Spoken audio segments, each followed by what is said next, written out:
All right. Hey, this is podcast number 2. I'm Greg. I'm Ian. And I'm Lauren. Today, the topic is the camaraderie of shared experience. And Lauren, why don't you kick us off? Okay, so when we first started talking about this, it was always about what can we talk about and what brings us together.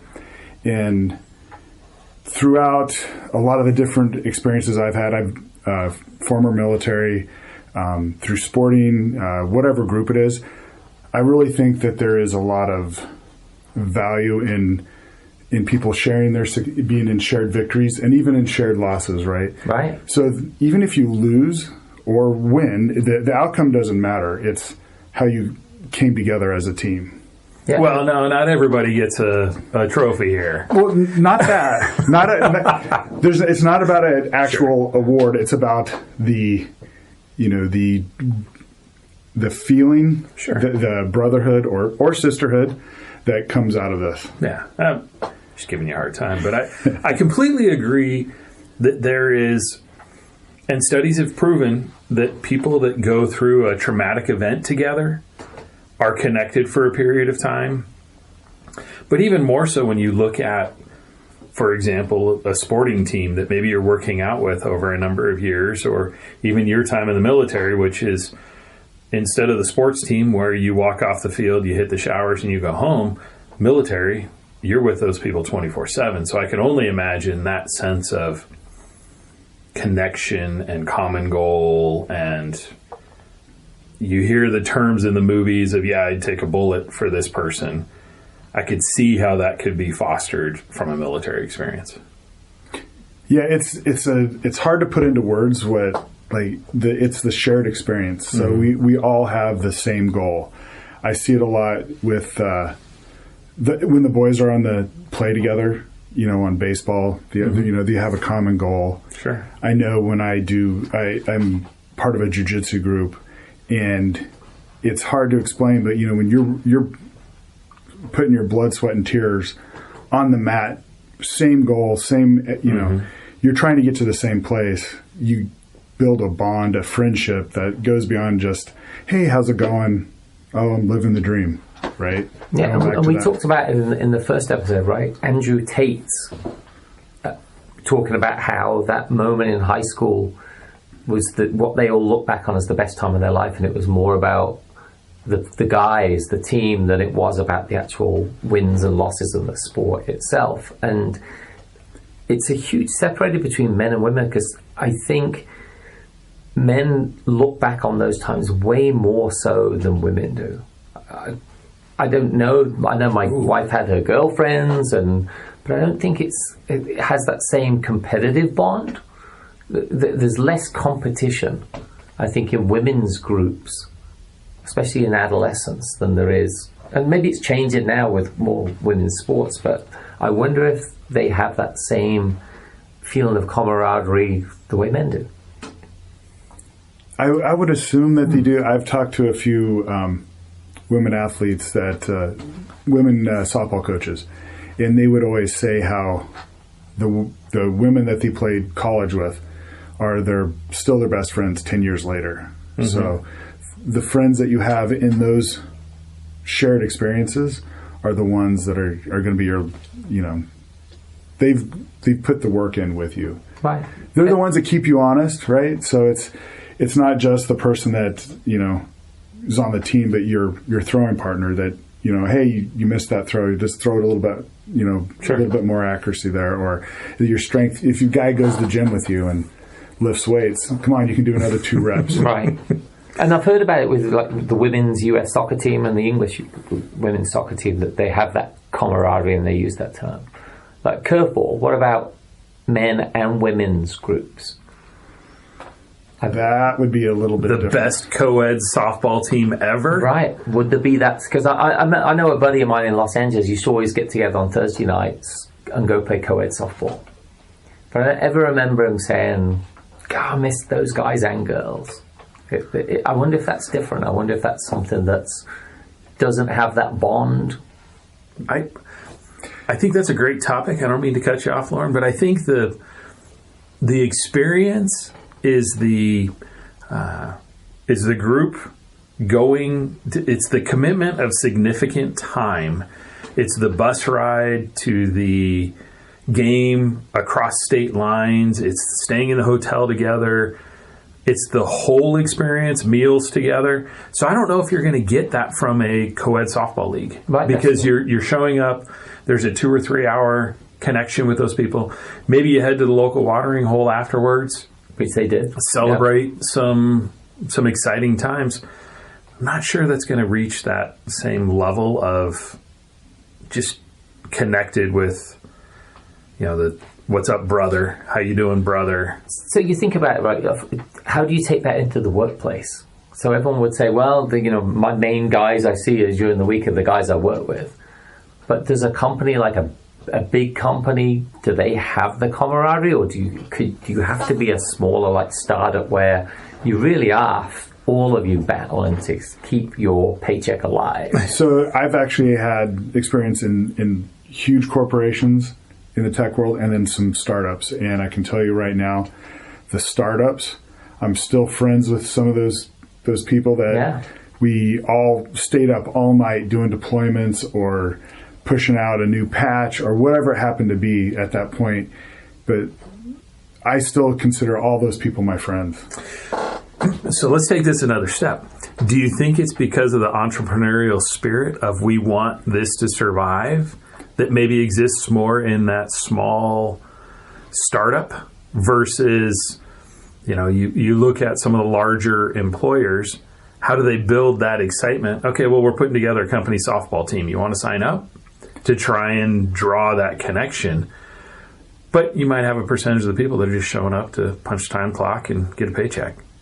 I think that's going to be the hardest part for big corporations. So going back to the startups, the reason we had that shared experience is it was the company's success depending on all of us putting in that 100% effort, 200% effort, right? It was not just, hey, I'm doing this patch. You guys, I'll see you guys tomorrow. I'm doing my part. Even if they were done with their portion, people would stay.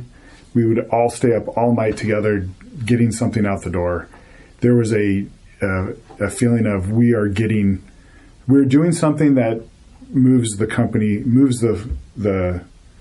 we're getting one step closer to the goal. Sure. Whereas, as my favorite phrase is, most big corporations manage to mediocrity. Yeah, right. They don't want you to be successful. And they say they do. Maybe that's the striving part, right? If in the football team, the basketball team, whatever it is, you're trying to beat the odds. That's part of the bonding exercise. Like I work for an SMB, 170 people, small medium business as an acronym. And within our marketing team, I'm still great friends with every one of the guys on that team because we looked at it as if we fail, the company fails, we're not going to drive leads.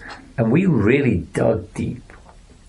Hours didn't really matter. If someone left early, they left early. If they stayed late, they stayed late. But the goal was we held each other accountable. It wasn't just, Bob's doing his job or Steven's doing his job and whatever. We don't really care whether is it good or not. Because it impacted each other. We saw the impact it had on each other. So did the term, if we go back to either of those experiences, did the term CYA ever come up? Yeah. So in the startups that I was part of, we didn't have that. It was about literally everybody cared about everyone. Sure. It was probably the greatest work environment I've ever been in, but they went bankrupt. Right? Well, I'm sorry, I'm not laughing at that. But so I've worked very small companies, very large companies. I've found over time I've tended to head towards smaller organizations. The largest company I worked for had 235,000 employees, and I felt like a number. So it's hard to feel like I'm going to help move the needle in this organization because I didn't feel that sense of camaraderie. So it's funny because, again, for me, a big company experience, I heard the term they return the assets back to the marketplace. And I thought, did they sell the chairs back to the vendor? They laid off people. Yeah. Wow. Yeah. Return the assets back to the marketplace. Great use of the English language. Right, but like you said, being a number, you're just an asset at that point in time. You had your use or you didn't have your use. And it's always going to be harder for the bigger the organization to get the groups to have that shared experience. So I'm thinking back to when I felt that in the workplace, and I worked for a airline that doesn't exist anymore. Well, technically it does, but and a lot of employees, but I can remember working on the ground and loading aircraft, and over the holidays, flight would come in late, and there was a big push, and as long as everybody's pulling the same weight, and this, hey, we got to turn this plane quickly, we got to get this thing loaded, we're going to be right at capacity, every square inch is going to be loaded. There was high fives walking away. One day out of the year, not bad, but definitely not a consistent brotherhood feeling. So what is that driving force? What is that intrinsic thing that happens that moves it from a day-to-day experience and a connection with a bond of the people that you were with? So to Lauren's note about accountability, right? I think you just said it. What changes it is when you agree to be accountable. For me, that's how I'd look at it. And I think that's what I've seen in business and even in sports teams. When people care, when they decide, I'm not giving up because I care, I'm going to be accountable for my part in this. I think that changes it. And I think there's a X factor that comes in. You saw it with Michael Jordan and the way he made everyone better around him. Sure. Because he made them accountable. Steve Kerr talks about with the three-point shot where he's never expecting to get the ball, and Jordan's like, Steve's going to shoot it. Now he's accountable. And I think that was a great note, Lauren, that you had on that people sell themselves short of their goals. And I think I mentioned it in our opening podcast. If you go to the gym, the best way to work out and get the body you want is to have someone there working with you. Right. I even printed out this whole piece for my son about mental toughness. And one of the things it talks about in there is when you do practice, have somebody who's going to meet you there, who's going to go through the reps with you, who's going to go through the weightlifting with you, to, again, hold you accountable. And not someone who's just going to rubber stamp, oh, yeah, you were here. Right. You did great. You can always get better no matter what you're doing. Hey, so if we jump back to our first podcast, are there such things as AI workout buddy? There probably is. I'm sure that... no, there is. There's an app for it. I actually was going to download it. It gives you all... If you want, it'll ask you, what are you looking for? It goes through all your personal traits. Does it hold you accountable? I don't think it can. It could, if it was smart enough. Lie, and lie. Check all those boxes. Your tone sounds different, Lauren. I don't think you're speaking the truth. Yeah, exactly. That's the next step of it. Well, they do have voice analysis as well. Or if you plugged in a heart monitor and in it. Yeah. Sure. Well, you're only going to be as accountable. So as you allow yourself, if you're short-circuiting the whole accountability by lying, you're not in the right mind space. But on that AI topic, right, and accountability, I read that there is a app that the phone companies can plug in to tell whether you are lying with your speaking. It's already there, and I'll find it for one of our future podcasts, exactly what this thing's called, but that's frightening. Yes. Because can you imagine your credit card company? Sir, did you make this charge? No. Oh, it says you did right here. Well, now, what about the accountability in, say you're being interviewed by a police officer? Right. It's like the AI goes, yeah, the guy's lying. Exactly. Well, so if the phone company can figure out accountability on AI, how come they can't stop the elderly from getting scammed? Well, but that's what they're trying to use it for. That's what one of the uses is going to be for. Is you have it on your end, and it lights up a color to say, this person's not telling the truth, or they're not who they say they are. And I've what I read about it, it's been beta tested, and they're like, this works. Even better than a polygraph. Wow. Which is frightening. It's just a paradigm shift of, wow. I mean, as we sit here recording this podcast, I'm looking at these two guys thinking, are they lying through their teeth? Right. I have no idea. I'm reading facial expressions. Think about it. You want people to be impeccable with their word and accountable. But without having to have a meter or something that's calling BS on them. Is that a wedge? Does that bring humans together or No, it drive drives us them apart? I think it's a wedge. It drives them apart. I can understand the technology, and I can understand the economic drive to build something that does that, because then it's a product for them to sell. They can commoditize it. Right, I remember hearing Dennis Prager do a show one day about telling the truth. And one of the subjects that came up was, if you're a German hiding Jews in your house and the Gestapo knock on the door and say, is there any Jews here? Are you going to hell if you say no, but you're lying because they're hiding in the basement? Like there's some lies that you just have to tell.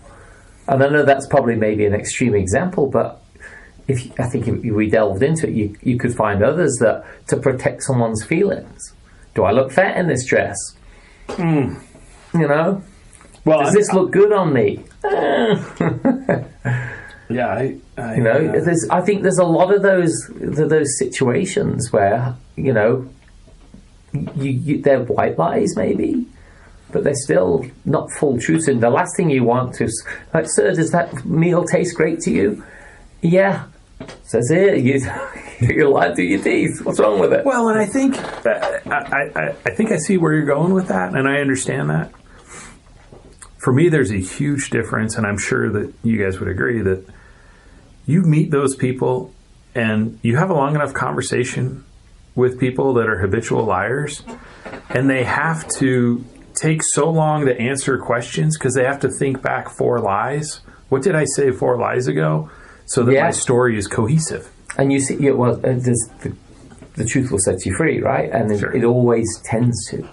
Over time. Sometimes it doesn't happen fast enough, but it always does. And hopefully for that German that was hiding the Jews, the lie stayed long enough. Right? Bonhoeffer and many others. But like, it always does eventually, come full circle and you realize what it was. I had an experience with my son where he did something, I could tell immediately he's lying about it. He's a terrible liar. And I was real busy, so I just sent him a text and said, God hates a liar. And within about 5 minutes, I got a text back saying, sorry, I broke it. And I just got mad. And I'm like, you've done something great there, which is you're going to sleep well at night. You're not going to have to continue the lie and make other things up. And how did I tell him it happened and recollect it? So the truth's refreshing. It helps you sleep at night. You've got to have a pretty dark soul to be able to lie all day long and sleep well. So back to this shared experience and the teamwork feeling. How do you think that helps? How do those teams, like we all watched that movie, was it Apollo 13? I think it was Apollo 13. We all got excited when they're figuring out, the astronauts are figuring out, how are we going to get back to Earth? How are we going to use whatever it is? How does that cohesive group expand the limits of capabilities? Because that's when there's true growth. That's when there's amazing accomplishments provided. But wouldn't that go to Lauren's military situation, right? If you're in a firefight, I'm sure there's not like, what page in the manual does this fit into? Well, I agree, and I think it also comes back to if am I in my comfort zone? Am I living what I should, or because I'm in this group, I need to extend myself more? This group's lives depend on me. I need to be superhuman. I say to people on calls at work, if we fail, people lose their jobs. Sure. I think that's the sort of accountability people should have. I can only imagine, as I say, back to a military experience, and then, the worst thing you want to hear, go back to our baseball thing, is a kid goes, yeah, I just really wasn't into it, so I just didn't swing very well. And we lost by a run, and we had a man on third, Right. So getting out of your comfort zone is exactly part of that. It's doing what's right or making the effort when you don't feel like it as well. So it's the accountability part of it that we've talked about. But is there a higher percentage, and we don't have data on this, but is there a higher percentage of people stretching themselves because they have a sense of camaraderie? I think special people do. I think anyone in a team does, though, right? So if you think about it, like, that's the reason you practice, to get better, right? And if you're part of, like, whether it's military or your sporting event or whatever it is, you're going to do a little bit better because the guy's right next to you. Yeah. Guy or gal's right next to you. You move forward, you get to the goal, they hold you accountable. You stretch your goals, right? Because you want to, you don't want, so here's the thing. It's not about, always about winning. It's about, you don't want to let the next person down. Well, you hope people are like that. And I always sort of fall on absolutes, everyone, anyone. Most people, hopefully, on a team have that, right? Have that edict that I'm going to fight. And baseball's a great analogy, right? Because there's times when all you need to hit is a sacrifice fly, or a fielder's choice, or something where you're going to be out to help the team. Sack bunt. A sack bunt, exactly. That's one of the ones I was trying to think of, yeah. But yeah, it's getting out of that comfort zone is big because, what they say, pressure makes diamonds. And you've got to have, anyone who's been successful in business knows that the times when you are really successful is uncomfortable. Well, there's a phrase when we were in jiu-jitsu is you may not win the match, but as long as you learned something, it was a win. Yeah. Okay, so how do we wrap this up and for people with the idea being of, you've gone through that in college, you've maybe gone through it in high school, you're now in your 30s or your 40s, you're in a job which is a big company, you don't find it. Where do they find that camaraderie? Like, we've got our coffee mornings, but what advice can we give for people to find that kind of camaraderie in their day-to-day lives? My initial thought was try and find a group that you have, someone that's going to support you. And I've relied on both of these guys through some recent business decisions, a voice to bounce off of, the sense of camaraderie and confidence and different viewpoints and different business ideas. So my initial thought was, how do you create that event? Well, then we all go rim to rim to rim, the Grand Canyon with no water. Right. Like, you create an event that stretches the limits. Hey, rim to rim with water would probably be hard enough for us to do that, let's be honest. The Bright Angel Trail's no picnic. What about you, Lon? I don't know. It's trying to come up with a group when no group exists. And if you don't have anything that's in common with anybody, that would be very hard. Go ahead. How do you get started? You start. Right? True. And it's one of your favorite sayings, and I think it's great, is because I think too many people sit around wondering, how do we do this? You just, first step, you get started. Okay, yeah, I guess reach out to your coworker. Yeah, right? like, hey, you don't know. Coffee. And I think it's that, we've talked about this in our coffee group, right? We don't know how many other people want a deeper connection with other people in their office, whether it's a church life or whether it's just going to the baseball game together or whatever it is. But you're not going to know unless you put yourself vulnerable and start. And so I think for everyone, who listens, start something. Put it on the list as a goal. You don't need New Year's Eve to do it. Make it like August 1st, I'm going to start this. October 1st, I'm going to start that. And just take the first step. You can't achieve goals if you don't measure. You don't know what you've achieved if you don't measure. Yeah. And so set those goals, execute. Yes, yeah. And set, hey, I'm going to introduce myself and be vulnerable to 4 people at the office. Ask them if they want to go to the baseball game. Ask them if they want to go for a hike. Get together for coffee. Eat lunch together. Anything that's a starting point, I think it's great. Go to church. Don't just go sit in your pew or sit in your chair and don't talk. Talk to someone. Stay afterwards and talk to people. Do something that'll help you take that first step. Okay, guys, coffee in the morning. Yeah. Tomorrow morning. Sounds good. See you in the morning. Yeah, and then we'll see you on the next episode. Until then. Cheers.